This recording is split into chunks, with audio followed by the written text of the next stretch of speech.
नमस्कार विद्यार्थी मित्रांनो, मी प्रतीक रोडे तुमचं या इग्नाइट अकॅडमीच्या सिलेबस डिस्कशन सिरीजमध्ये स्वागत करतो। आज इथे आपण बघणार आहोत आपल्या RTO AMVI मेन्स या पेपरसाठी तुमचा मेकॅनिकल टेक्नॉलॉजी हा जो सब्जेक्ट आहे त्याच्यासाठी तुमचं सिलेबसचं डिस्कशन। जसं तुम्ही स्क्रीनवर बघू शकता की आपल्याला आयोगाने जो सिलेबस दिलेला आहे त्याच्यामध्ये प्रामुख्याने 7 ते 8 पॉईंट्स त्या ठिकाणी दिलेले आहेत।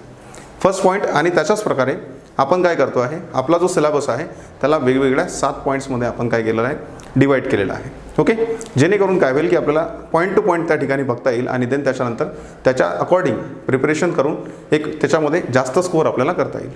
जसं तुम्ही बघू शकता की फर्स्ट पॉईंट तुमचा आहे रिगार्डिंग टू इंजिनिअरिंग मटेरियल्स किंवा त्यालाच आपण या ठिकाणी म्हणू शकतो मटेरियल सायन्स। मग त्याच्यामध्ये आपल्याला आयोगाने डिस्क्रिप्टिव्ह सिलेबस दिलेला नाही आहे, पण जेव्हा तुम्ही प्रिव्हियस पेपरचं ॲनालिसिस त्या ठिकाणी करतात तेव्हा तुम्हाला त्या ठिकाणी तुमचं तुम्हाला डिस्क्रिप्टिव्ह सिलेबस त्या ठिकाणी दिसतो।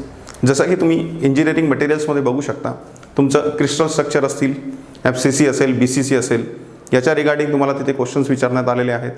देन त्याच्यानंतर तुमचं थोडं समोर गेलो तर आपल्याकडे दिसतंय कार्बन आयरन इक्विलिब्रियम डायग्राम, त्या ठिकाणी तिथे क्वेश्चन तुम्हाला विचारलेले आहेत। तिथे तुमचं टाईप ऑफ स्टील किंवा टाईप ऑफ कास्ट आयरनवरनंही तुम्हाला त्या ठिकाणी क्वेश्चन येऊ शकतात। देन त्याच्यानंतर थोडं समोर गेलो तर अगेन तुमचं effect of alloying element on iron and steel, जेव्हा तुमचे अलॉईंग एलिमेंट्स तुम्ही त्या ठिकाणी ॲड करतात तो हा क्वेश्चन तुम्हाला त्या ठिकाणी 2013च्या पेपरमध्ये तुम्हाला विचारलेला आहे।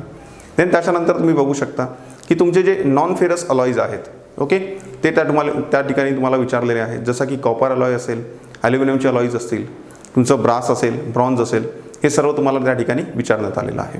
तर असं तुमच्या त्या ठिकाणी इंजिनिअरिंग मटेरियल्स हा जो सब्जेक्ट आहे, हा पर्टिक्युलर जो टॉपिक आहे त्या ठिकाणी आपण त्याला डिस्क्रिप्टिव्ह सिलेबसमध्ये डिस्कस करू शकतो। देन त्याच्यानंतर सेकंड पॉईंट आपल्याकडे आहे नॉन चिप फॉर्मिंग प्रोसेसेस, अशा प्रोसेस ज्याच्यामध्ये चिपचं फॉर्मेशन होत नाही आणि त्याच्यामध्ये प्रामुख्याने 2 प्रोसेस आपण कन्सिडर करू शकतो।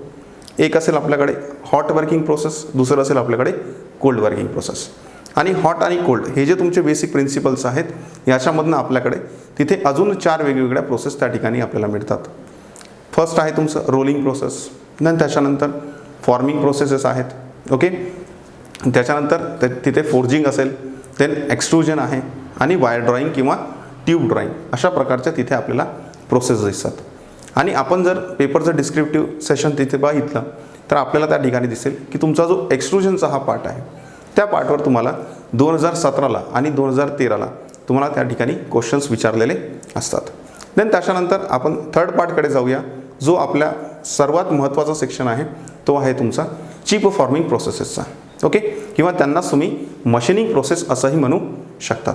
जिथे की आपण बघू शकता की तुम्हाला जो सिलेबस दिलेला आहे त्याच्यामध्ये फक्त टर्निंग, ड्रिलिंग, बोरिंग, मिलिंग आणि अशा टाईपचं एक ब्रोचिंग, अशा टाईपचे ऑपरेशन्स त्या ठिकाणी दिलेले असतात।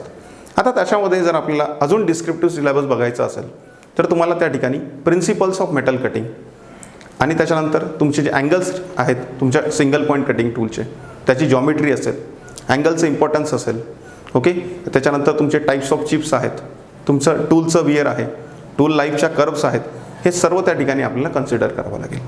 देन त्याच्यानंतर सेकंड येतं आपल्याकडे टर्निंग। मग टर्निंग संदर्भात तुमची जी सर्वात महत्त्वाची जी तुमची मशीन्स असते ती तुमची आहे लेथ मशीन, किंवा या पर्टिक्युलर सिलेबसमध्ये आपल्याला आहे इंजिन किंवा centre lathe.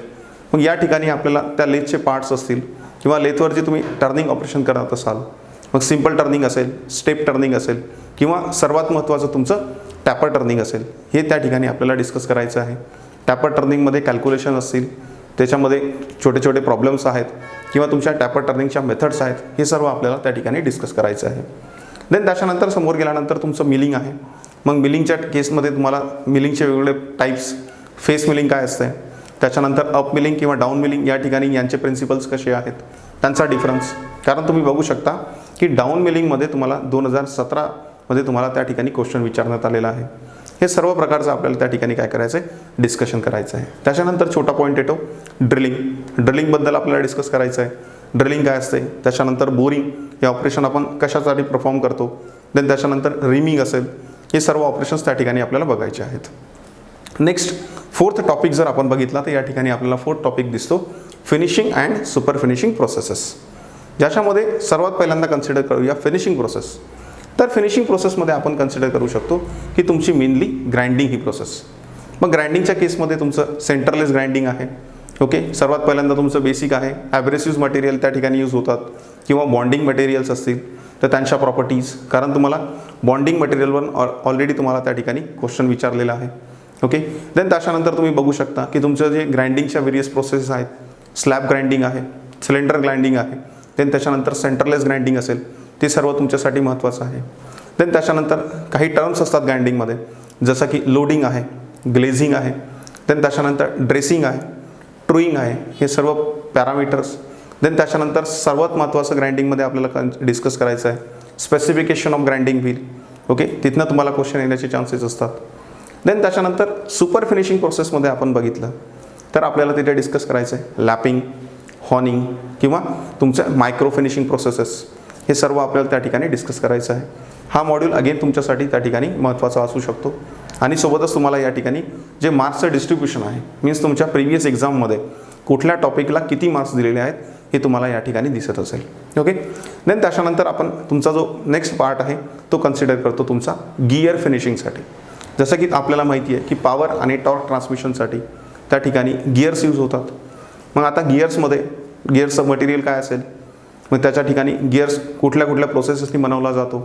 Gear generating process आहेत, गिअर फॉर्मिंग प्रोसेस आहेत. ओके, ह्या सर्व प्रोसेस आपल्याला तिथे डिस्कस करायच्या आहे.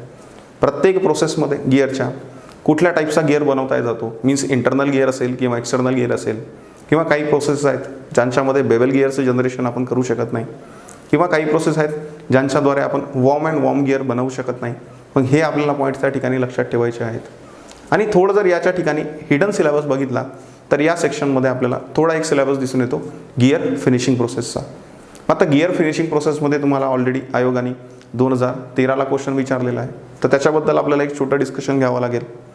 देन त्याच्यानंतर आपल्याकडे कन्सेप्ट येतो तो आहे तुमचा NC आणि CNC मशीन्सचा. मग आता NC CNC मशीन्स सर्वात पहिले याच्यामध्ये कन्सिडर करायचं असेल तर सर आपल्याकडे ट्रॅडिशनल मशीन्स होत्या, मग NC CNCच्या केसमध्ये आपल्याला त्याची नीड का आली आहे. देन त्याच्यानंतर बेसिक अरेंजमेंट्स, तुमची न्यूमेरिकल कंट्रोल मशीन असेल किंवा तुमची कम्प्युटराइज न्यूमेरिकल कंट्रोल मशीन असेल, यांचा या ठिकाणी थोडा डिफरन्स आपल्याला बघायचा आहे. देन ह्या डिफरन्स कशा आहेत तुमच्या कन्व्हेन्शनल मशीनपासून हे आपल्याला त्या ठिकाणी बघावं लागेल. देन याच्यामध्ये क्लासिफिकेशन म्हणून आहे, मीन्स NC आणि CNCला आपण कसं क्लासिफाय करू शकतो. आणि पर्टिक्युलरली या ज्या सेक्शनमध्ये NC आणि CNCच्या जे सर्वात जास्त क्वेश्चन्स विचारण्यात येतील ते तुमच्या विचारण्यात येतील क्लासिफिकेशनवरनं. देन या पर्टिक्युलर चॅप्टरमध्ये आपल्याला डील करायचं आहे ते तुमच्या DNC सेटअपसोबत. तुम्ही बघू शकता 2013च्या पेपरमध्ये प्रिलिम्समध्ये तुम्हाला फक्त DNCचा फुल फॉर्म त्या ठिकाणी विचारलेला होता, आणि हा सेम सेक्शन तुमच्या मेन्स एक्झामसाठी पण इथे महत्त्वाचा आहे. देन त्याच्यानंतर तिथे आपल्याला डील करायचं आहे तुमच्या मशीनिंग सेंटरसोबत, मीन्स मशीनिंग सेंटर आपण त्या ठिकाणी काय यूज करतो, आणि तुमचे जे NC आणि CNC आहे यांच्या ठिकाणी जे प्रोग्राम्स आपण त्या ठिकाणी कन्सिडर करतो त्यांच्यामधले M कोड्स आणि G कोड्स हे आपल्याला त्या ठिकाणी लक्षात द्यायचं आहे. देन त्याच्यानंतर आपल्याला जो लास्ट पार्ट आपल्याकडे चालून येतो किंवा लास्ट सेक्शन असं म्हणता येईल या सब्जेक्टचा चालून येतो, तो सेक्शन आहे तुमचा नॉन ट्रॅडिशनल मशीनिंग प्रोसेसचा, किंवा त्यांनाच आपण नॉन कन्व्हेन्शनल मशीनिंग प्रोसेस असंही त्या ठिकाणी म्हणतो. आता तुम्ही बघू शकता की या ठिकाणी नॉन कन्व्हेन्शनल मशीनिंग प्रोसेसचं प्रिव्हियस पेपरमध्ये किती क्वेश्चन्स आलेले आहेत ते तुम्हाला दिसत असेल. देन त्याच्यानंतर याच्यामध्ये आपल्याला काय डिस्कस करायचं आहे तर नॉन ट्रॅडिशनलची अगेन आपल्याला या ठिकाणी नीड का पडली आहे. नॉन ट्रॅडिशनल ज्या प्रोसेसेस आहेत त्या केसमध्ये त्यांचे वर्किंग प्रिन्सिपल्स कसे असतील, त्या प्रोसेसेसचं क्लासिफिकेशन कसं आहे, पर्टिक्युलर प्रोसेसेसचे ॲडव्हान्टेज असतील किंवा डिसॲडव्हान्टेज असतील ते आपल्याला त्या ठिकाणी बघावं लागेल. ओके, हे सर्व सेक्शन्स आपल्याला त्या ठिकाणी कंप्लीट करायचे आहेत. आता बघा, सब्जेक्ट जो आहे तो रिलेटिव्हली लेंदी आहे. ओके, आणि त्याच्यामध्ये थिअरॉटिकल पार्ट जास्त आहे. मीन्स तुम्ही हा सब्जेक्ट जर कन्सिडर केलात फॉर आपल्या एक्झामसाठी AMVI एक्झामसाठी तर त्या ठिकाणी आपल्याला दिसेल की हा सब्जेक्ट तुमचा थिअरॉटिकल जास्त नेचरचा आहे. बट त्याची काळजी तुम्ही करू नका, मी स्वतः याचं प्रिपरेशन केलेलं आहे. मी हा पर्टिक्युलर सब्जेक्ट त्या ठिकाणी टीचिंग करणार आहे. त्याच्यामुळे या सब्जेक्टमध्ये एक मिनिमम आपल्याला जे 20 प्रश्न येतील त्याच्यातले 18 ते 19 क्वेश्चन आपण त्या ठिकाणी 101% आपल्या लेक्चरमधनं येतील याची आपण त्या ठिकाणी गॅरंटी देऊ शकतो. ओके, देन त्याच्यानंतर सर मग हे 1-2 क्वेश्चन कुठनं येतील तर 1-2 क्वेश्चन्स होऊ शकतात, जसं की तुमच्या 2017च्या एक्झाममध्ये झालेलं आहे की तुम्हाला एक ॲडिशनल क्वेश्चन त्या ठिकाणी कास्टिंगवरनं विचारण्यात आलेला होता. तर या ठिकाणी आपण जसं की ॲडिशनल जो सब्जेक्ट आहे तुमचा कास्टिंग असेल किंवा त्या ठिकाणी वेल्डिंग असेल त्यालाही आपण कव्हर करणार आहोत. मीन्स काय होईल तर एखाद्या वेळेस तुमच्याकडे साईड बाय कुठं जर क्वेश्चन आलेला असेल तर त्या ठिकाणी तुमचा तो क्वेश्चन कव्हर होईल. आणि तशाच प्रकारे जेव्हा बाकीच्या एक्झाम्स तुम्ही देत असाल जसं की तुमची SSC JEE असेल किंवा तुमची दुसरी RRBची कुठली पेपर असेल तर त्या ठिकाणी हा सेक्शन जो आहे कास्टिंग आणि वेल्डिंगचा तुम्हाला त्या ठिकाणी तिथे पण त्या ठिकाणी काय होईल तुम्ही त्याला यूज करू शकता आणि त्या ठिकाणी मार्क्स गेन करू शकता. ओके, तर अशा प्रकारे आज आपण इथे बघितलं की तुमची सिलेबसचे डिस्कशन तिथे तुमचा हिडन सिलेबस असेल किंवा सर्वात महत्त्वाचे जे पॉईंट्स आहेत पर्टिक्युलरली एका सेक्शनमधले ते आपण या ठिकाणी डिस्कस केले आहेत. Okay, thank you.